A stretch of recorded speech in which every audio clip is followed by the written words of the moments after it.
मजलूम है, एक तरफ आपके माँ बाप ने आपका नाम ही मजलूम रख दिया, दूसरी तरफ मुखिया जी मुतालबात पर मुतालबात, मांग पर मांग से आपको मजलूम बना दिया है। लेकिन आपके पास इतने इमारत और इतने रुपये कहाँ से आएंगे जो मुखिया जी के मुतालबात को पूरा करेंगे? हजरत जी, बात ऐसी है कि किसानों में उलट फेर चलता रहता है, इसे कर्जा लेकर उसको दे दिया, उससे फिर कर्जा लेकर इसको दे दिया, यही हमारा धंधा है। और अभी इसी अर्ज से एक दोस्त के पास जा रहा हूँ, दुआ कीजिए कामयाबी मिल जाए। तो क्या आप कर्ज वाले को वक्त पर कर्ज लौटा देते हैं? जी नहीं, वह हमारे घर से तो दफा चक्कर लगाते हैं, क्योंकि हम जिस शख्स के भरोसे पर कर्ज करते हैं उसका वादा फेल हो जाता है, कभी-कभी अपनी इज्जत को भी दांव पर लगाना पड़ता है, यहाँ तक कि गाली गलौज तक की नौबत आ जाती है। मुखिया जी, सुन लिया अपने मजलूम साहब से जुल्म की दास्तान।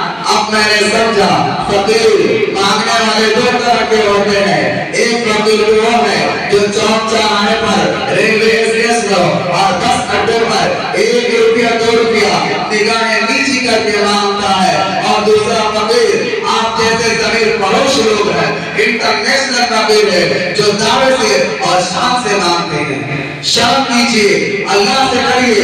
कभी आपने सोचा आज जो रोज कभी सलमा और कभी शबनम रोजाना कोई ना कोई मुस्लिम जवान लड़की खुदकुशी कर रही है या गैरों के साथ भागकर मुर्तद हो रही है, और आप जैसे दुनियादार मुसलमानों की वजह से।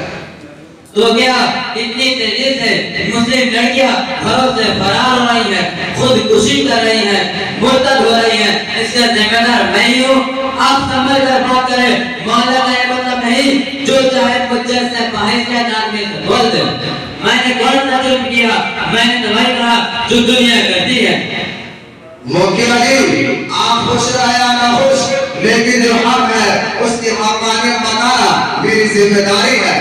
आज मुस्लिम कौम अपने बदअमालियों के सबब हर जगह परेशान है। एक इंसान को खुदावंद कुद्दूस ने दूसरे इंसान के गमखाई के लिए पैदा किया है, ताकि एक इंसान दूसरे इंसान के दर्द को समझ सके, और अगर किसी का बोझ हल्का न कर सकता हो तो कम अज कम उस पर बेजा बोझ न डाले, जिसकी वजह से उसकी अमन सुकून की जिंदगी जहन्नम बन जाए। इसी का नक्शा एक दर्दमंद शायर ने यूं खींचा है, दर्द दिल के वास्ते पैदा किया इंसान को, दर्द दिल के वास्ते पैदा किया इंसान को, वरना ताक़त के लिए कुछ कम न थे दर्द वाला। इसीलिए तमाम मुसलमानों का मुश्तरका फरीदा है कि वह उम्मत मुस्लिम को इस लानत से निजात दिलाने की पूरी कोशिश करें, खुसूसन मालदारों को इस्लाम से दूर करने की पूरी कोशिश करनी चाहिए। खासतौर से शादी करने वाले नौजवानों ने इस वक्त फिक्र ना की तो याद रखें कि जब उनकी बच्चियों की शादी का वक्त आएगा तो इस वक्त जितना दहेज लिया है उससे कई गुना ज्यादा उस वक्त देना पड़ेगा। उस वक्त खून के आंसू रोएंगे और कोई आंसू पोंछने वाला ना होगा। हजरत जी माफ कर दे, बात समझ में आ गई है। दहेज मुआशरा के लिए एक लानत है जिससे बचना जरूरी है।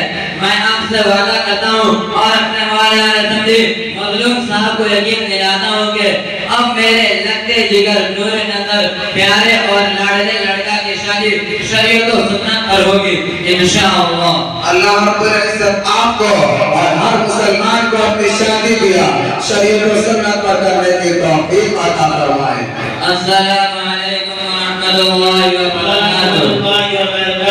हज़रत शादी में आप जरूर तशरीफ लाएं। वालेकुम अस्सलाम व रहमतुल्लाहि व बरकातुहू। जरूर तशरीफ होगी इंशाअल्लाह। माशाअल्लाह, बड़ी खुशी की बात है यहाँ बेलवतिया के मुखिया अशफाक अहमद साहब मौजूद हैं, जिन्होंने अपनी तरफ से इन तीनों तालिब इल्मों को 1000 का इनाम दिया है। आप लोग इसे कबूल करें और मुझे दुआएं दें कि अल्लाह तबारक व तआला हम सबको सुन्नत पर चलने की तौफीक अता फरमाए। मैं एक शेर पढ़ना चाहता हूँ कि मुत्तहिद बन के रहोगे तो समझ जाओगे, मुत्तहिद बन के रहोगे तो समझ जाओगे, अरे अगर आपस में लड़ोगे तो बिखर जाओगे। मुत्तहिद बन के रहोगे तो समझ जाओगे। अरे अगर आपस में लड़ोगे तो बिखर जाओगे। कर लो सुन्नत पे अमल, छोड़ो फैशन को। कर लो सुन्नत पे अमल, छोड़ो फैशन लोगो। आप कौसर ना मिला तो किधर जाओगे? आप कौसर